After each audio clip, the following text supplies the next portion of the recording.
అందరికీ నమస్కారం. గుడ్ ఫుడ్కి స్వాగతం. ఈరోజు మనం శ్రీరామనవమికి నివేదన పెట్టుకోవడానికి వడపప్పు ఇంకా పానకం చేసుకుందామండి ట్రెడిషనల్ వేలో. దానికి 1 అవర్ ముందు ఇక్కడ పెసరపప్పు నానబెట్టి పెట్టాను.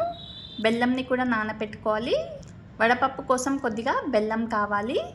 పానకం కోసం సొంటి, ఇలైచి ఇంకా మిరియాలు కావాలి. ఈ మూడింటిని మనం పౌడర్ చేసుకుందామండి. ఫిల్టర్ చేసుకున్న బెల్లం వాటర్లోకి మిరియాల పౌడర్, సొంటి పౌడర్ ఇంకా ఇలాచీ పౌడర్ని కూడా యాడ్ చేసుకోవాలండి.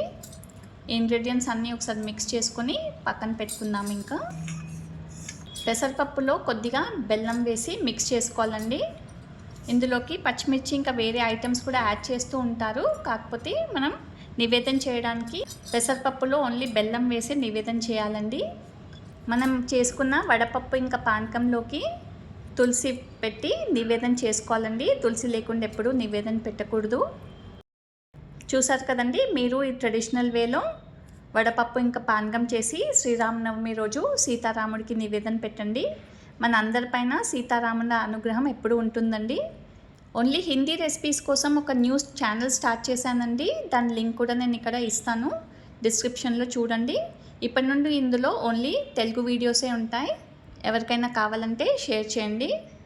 ఇలాంటి ఇంట్రెస్టింగ్ అండ్ హెల్తీ రెసిపీస్ కోసం మన గుడ్ ఫుడ్ని సబ్స్క్రైబ్ చేయండి. అందరికీ కూడా షేర్ చేయండి. Thank you.